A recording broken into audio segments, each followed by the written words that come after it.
we all have demons, and sometimes we're looking for demons that play well with others. So when there's that angel and devil on your shoulder, sometimes you just gotta tell yourself, like, is this how I want to be? If you can tell yourself inside, like, this is not where I want to be, then you're one step closer to getting better.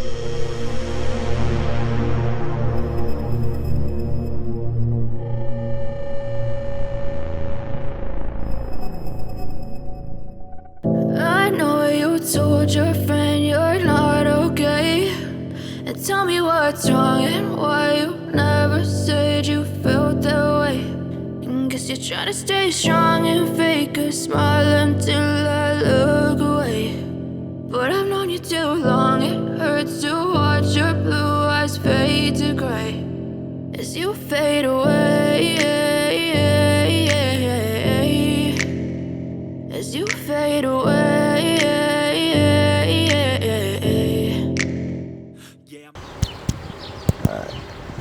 All right, so we here with Angelique. How you doing, first of all? I'm doing good. I had a good weekend. Good. Very eventful, so. Good. Could you introduce yourself for the camera, please, and to the audience? Okay, so my name is Angelique. I'm 27. I've been in recovery now for like 2.5 years. It started off with weed as a kid, and then slowly to Percocet. I dealt with a lot of trauma in my life, so I was a very sick baby. So my mom never really bonded with me, so I was always the outcast, always, what am I doing here? That's what I always felt like. Did you have other siblings as well? I'm the oldest of 9. Okay. So I was the guinea pig until the other ones came. So like I said, I was a very sick baby. I didn't walk until I was about 5. I was told I would never be able to walk. So I guess my mom never really took to me. At one point she had told me in my teenage years, you'll never be nothing and I don't love you. So we had a very bad time growing up. How did that feel, hearing that? And how old were you when that happened? I had to have been maybe 14. Okay, so you were definitely old enough to know what was being said. She said it to my face. How was that? Take me back to that. How did that make you feel hearing your mother say that to you? Well, your mom is supposed to be your safe haven. So when your mom is pretty much putting you down, it's like, who else can put me down more than my mom? Gotcha. So, once I started the Percocet, I say it was like love at first sight, because I didn't have to think anymore about the pain I was going through. It was just like, okay, I take this, I'm not gonna feel it. No more pain. And then I'll go to sleep good and then start on the next day, so. And how'd you get turned on to the Percocet? How did you know? Was it a friend or somebody you was dealing with that time that opened that door up? Honestly, I was hanging around the wrong people. I was hanging out with someone that was prescribed Percocets. Okay. And she had borrowed a couple bucks off me at one point, and she was like, hey, well, I have these perks. Yeah. I could just give them to you and pay off the debt. Yeah. So me being 15, 16, I had no idea what I was getting myself into. How long after the Percocets did it eventually go to the next level? Oh my God, not even a year. Okay. Because it just wasn't getting me high anymore. Yeah. Now, I know when I started using perks, there was a time where I realized, all right, I have an issue with these pills that I wanted to stop. And I remember getting sick, and a friend told me, was like, yo, you're dope sick. And I remember I felt so offended. I was like, what the fuck you mean I'm dope sick, I'll say I was a functioning addict for the whole time. I was going to work, I was going to school, I was pulling A's and B's in school, up until it just a crash. and then I was taking more. The drug dealer I was getting from, he wasn't available anymore. Now I'm going to somebody I don't know. And I was always so scared to go to a block. Like, I'm very, like, a shy person. Yeah. So I would always go to somebody I felt like I could trust. But now, being in recovery, I know you can't trust these people. So I was taking whatever I could, a cocktail of things. If I couldn't get fentanyl, it would be Xanax, Perks, anything. And then I fell asleep at the wheel and pretty much lost everything because I was hiding it so well. Nobody knew. I wasn't like gaining or losing weight. Yeah. I just kind of stayed the same. But yeah, once I totaled my car and luckily nobody was hurt, I literally lost everything within a matter of the nightfall. I mean, I lost custody of my daughter. I had to go to rehab. It was like, I had to. There was no way. My grandfather was like, look, it's either rehab or your daughter. Yeah. So at that point, I knew. Like, I just knew, like, it's time. Yeah. So I did go to rehab. I went to Livingren. They are the best. I suggest that to anybody who is struggling. And what's the name again, and where are they located? Livingren. Okay. It's in Ben Salem. Okay, gotcha. Like I said, they treated me like family. I didn't feel like another number. And I really liked it there. So when I got discharged... Just wait for the train to pass.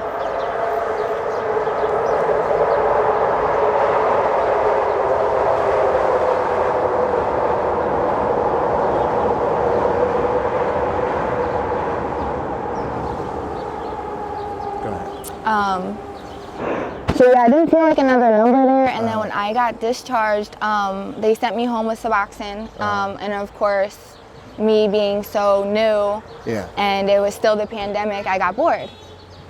So I relapsed very quickly, and things just went downhill from there even more. Like, I got another car, crashed that one, like I was just wilding out. Like, I was just like, oh, the world's ending, who cares, really?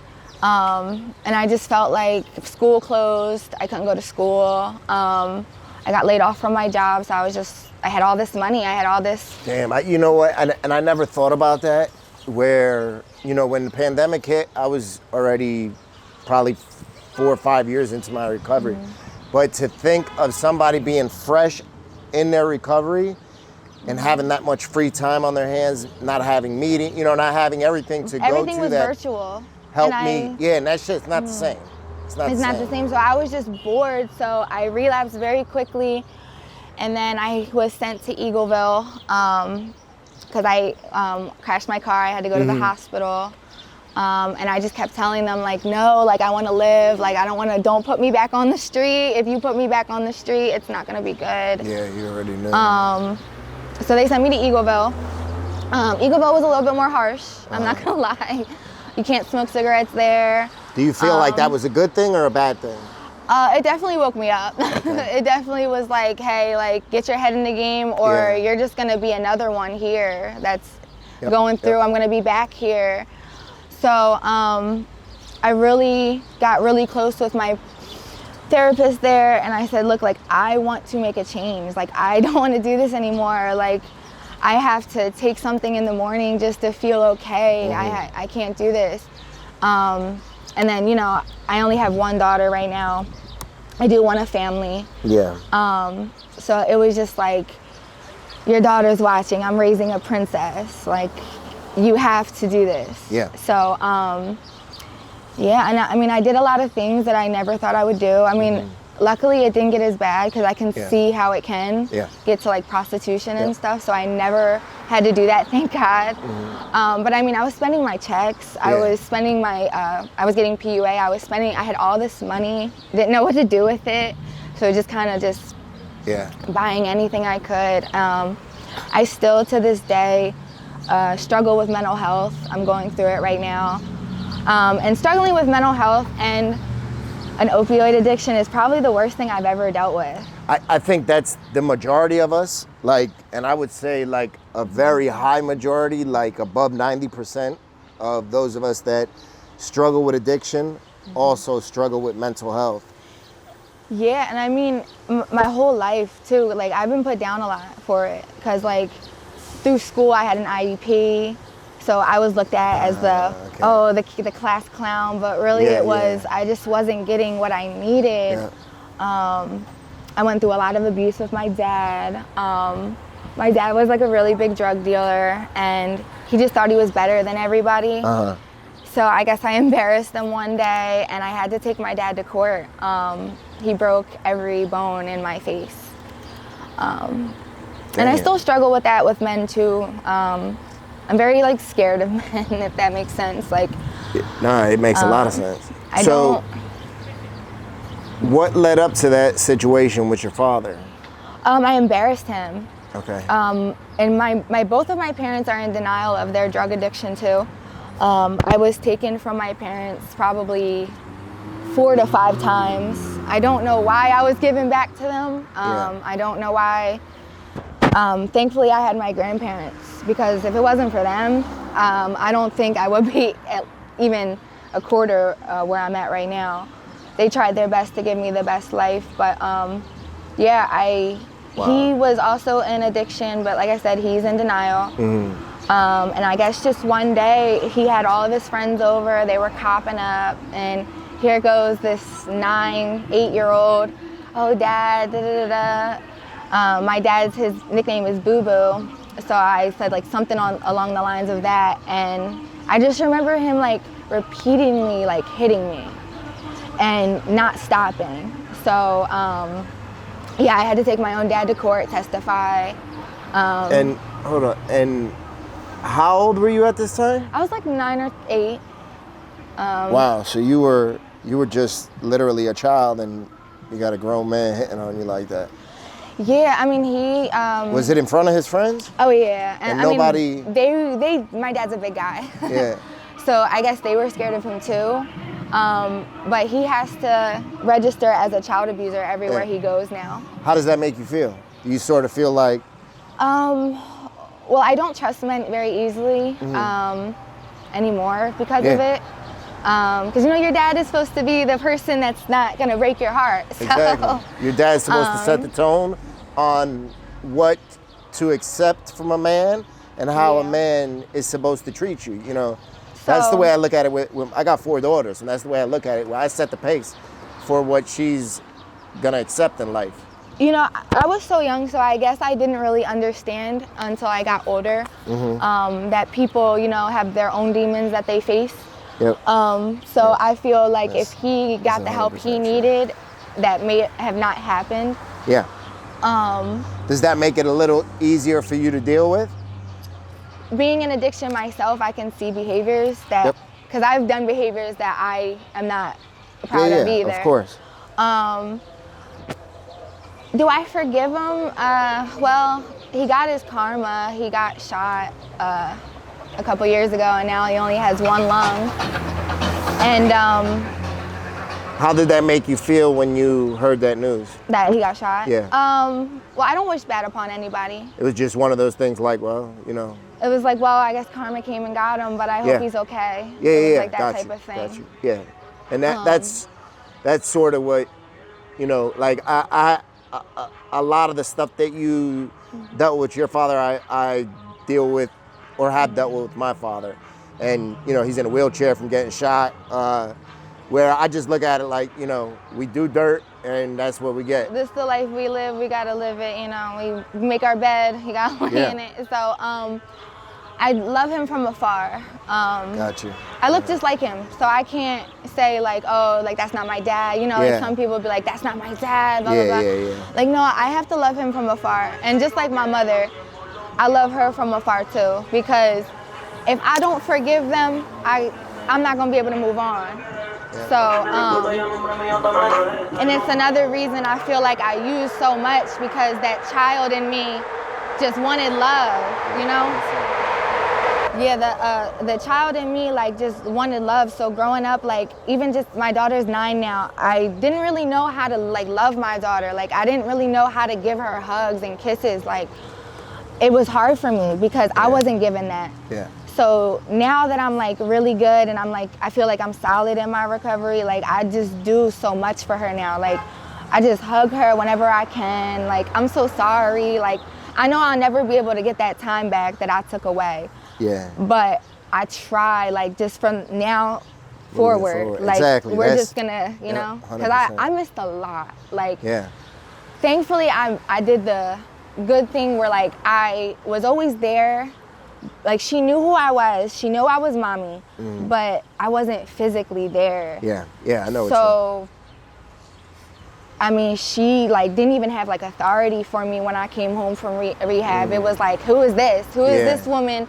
She just was gone. I would see her here and there, and then all of a sudden, you know, now she's back and she's telling me what to do. Do I even listen to her? Yeah, so I'm it sure was there was a lot of really, built up resentments and stuff like that. She didn't even know probably was there. Yeah, because I mean, I even got my medical marijuana card because it was so hard for me. I was doing so much. Like, I was doing pills, fentanyl, everything. So I needed something. So I got live a normal life, So I remember I had like rolled it one day and made it look like a cigarette because I don't like to smoke in front of my daughter either. And I like went outside really quick and she was like, Mommy, what are you doing? And then like got like real tense. Like, and I just knew right there, that was the trauma and I did that to her. So, I mean, it just broke my heart all over again. But it just gives me the strength to say, like, I have to do this for her. If I'm not doing it for me, I have to at least do it for her. Now, how do you cope with, you know, the ups and downs of life now? Because I think a lot of people are under the illusion that once we get clean, we don't have no more problems, and that's not the truth. Yeah. Oh man, when I go out to like my friends, you know, they know I'm in recovery, so I go out. I smell the liquor, I smell it all, and honestly, it just brings back memories each time. Smells can bring you back so many memories. Listen, every time I hit the boulevard in the city, that smell reminds me of all the bullshit that I've been through, and that keeps me clean down. So now when I go like out with my friends, because you know, I still want to live my life, I feel younger now than I ever have, because I had to be a mom. I was a mom at 17. So 17 to now, I'm like, look, I'm in my prime. So when I go out with my friends, I get a sparkling water. If I get a really bad urge, honestly, I just have to take myself and go. Because if I don't, I know myself. Do you feel your friends understand that and supportive? Yeah. Well, especially when I was like very fresh, like they were like, no, like at one point, like I was like, you know, when you're like so in your head and you like, damn, I did this and I did this in my life, and sometimes I'm my own worst enemy. My friends would be like, man, listen, I don't know anybody that can sit here and go to rehab, come back and just like completely get everything back within a year. So yeah, that's how I do it. I just remove myself. And you know, like I said, I struggle with a lot. So my mental health, when I feel like my social meter is to 0, I have to like back up a little bit, because if I don't, then it's sensory overload, and I'll come back when I feel okay. And one thing I can tell just by speaking with you is that you're very intelligent and insightful, and know those certain you know, that those little triggers that we have and those little, you know, signs that we have. I feel like you're very aware of them.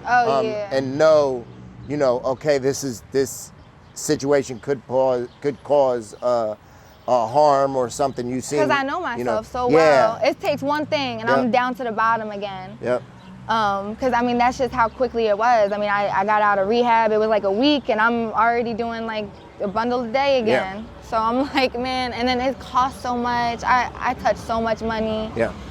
I have this little app now where it says like how much I saved. This is like $10,000. I'm like, what? I feel like Cardi B. Like, what am I going to do with all this? Oh, that's dope. Yeah, because I'm a nurse now.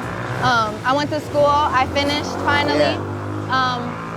And when I was talking to my advisor, she was like, you know what? Like, she was like, you inspire me. She was like, I really like you. She was like, you should go for addiction counseling. And I have my intern now, and hopefully within the next like 4 or 5 months, I'll be certified. And I just like really want to help people. Like, it hurts my heart coming out here, because you know, I never had to sleep on the floor before. I was very fortunate. But it breaks my heart because I see people every day, and it's like, it's pain. Like I just see, like when you look into somebody's eyes, you can see their pain. Yeah, I think those of us that firsthand know addiction, we don't see a junkie, we see pain. We see somebody that's hurting real bad. I just want to give them a hug, you know? Yeah. And say it's gonna be okay, because that's really what I needed. I just needed a hug and say like, look, it's gonna be okay. Even the strongest people need something sometimes. Yeah, 100%. So yeah, like throughout my whole time in rehab, like that's how I felt. Like I just felt like I need a hug. Like I just need somebody to be there for me. I'm so sick and tired of me just being there for myself. So I definitely have better relationships now with people. I have boundaries now. Like before I would let people walk all over me. Yeah. I was very like, okay, it is what it is. No more. Now I'm like, listen, this is how it's gonna be. If it's not that way, then you gotta go your own way. Exactly. Like, listen, life is way too short to compromise on what we stand for and what we stand on. Especially as a woman, where y'all just can't do it. When I was in active addiction, I would never think that I would be here. Yeah. Once I turned to drugs, I was like, dang, like I never thought my life would be like this. Like I didn't think, because when I would be a hypocrite when I would come down here. I would be like, oh, look at them. Yep. Like, you know what I mean? Of What's course. that? Of course. And then once I came an addict myself, I'm like, oh my God, like this is my life now. Like I have to accept it. And that's not the truth. You do not have to accept it. You can change any day. And I just feel like people lose hope sometimes. Yeah, of course. What's that one piece of advice that, because there's gonna be somebody watching this that is struggling to get clean, you know, went to that 4th, 5th rehab in 2 months, or is out here getting high and see something in you and like, man, I can relate to her. What's that one piece of advice you would want to give them? The one piece of advice I would give is that we all have demons, and sometimes we're looking for demons that play well with others. So when there's that angel and devil on your shoulder, sometimes you just gotta tell yourself like, is this how I want to be? If you can tell yourself inside like, this is not where I want to be, then you're one step closer to getting better.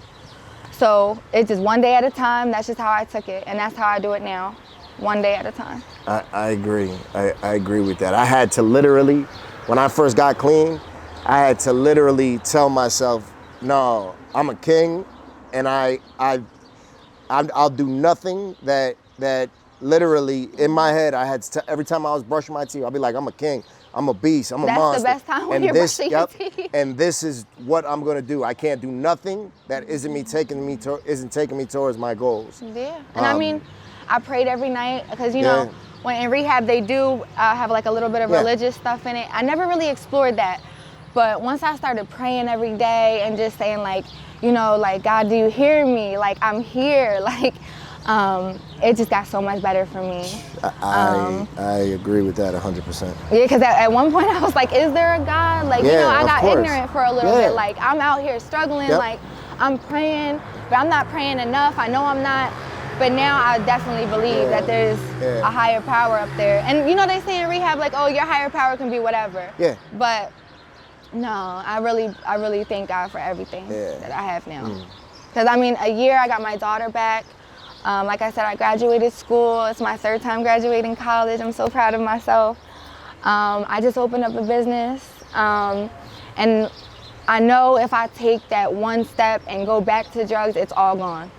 So that's why I keep in my head every day, like, if I touch this for that little bit of pleasure, because you can't live both lives. Yeah, you can't live both. Like, I can't be 2 places at once. No. So I just tell myself that every day, like, if you do it, because, you know, we always get them thoughts. Of course. Like, almost every day. I'm like, oh, man, it'd be so nice to have, like, a beer and this right now.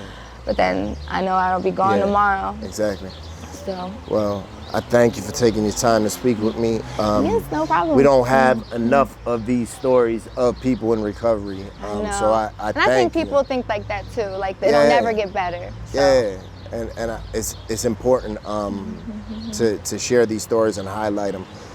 Definitely. I don't know you, but I'm proud of you. Thank you know what I mean? So much, yeah. It's not easy. I smile more. Yeah, that's good. You know, we radiate how we feel. We put that time in, and we start reaping the benefits of our hard work, and it feels good. There's nothing that feels better than that. Yeah, when I accomplish things, I feel so good. Like, I'm like, dang, I thought I could never do this. Because like I said, my own worst enemy all day. Yeah, of course. You on your way, man. I'm super proud of you. Thank you. Is it all right if I put your social media on? Yeah, And I'll, whatever. Okay. Because I eventually want to come out here and start handing out my business card because I'm going to try to get people to come with me. Like, come on, let's go. Drop everything you're going. We're leaving now. Because sometimes that's the best thing to do. Yeah. Drop everything and let's just go. Yep, exactly. So I am going to be doing that very soon. All right, so I'm going to link her social media on the video so y'all can reach out. And I thank you once again. And let me wait for this fucking train to pass. And just if like anybody wanted to talk, like if they like my personality, I'm very non-judgmental. If anyone just wants to talk on how I did it, any advice, I'm open anytime. I'm very good at texting, so I'm very tech savvy. So. All right, so y'all hear that? Don't hesitate to reach out. And I thank you, proud of you. Keep on pushing, man. And you're gonna look back in a couple years and be like, man, I've come so far in 3 years, in 2 years, in 5 years, whatever it is. Yeah. I'm definitely excited for the future. Yeah, thank you. Thank you.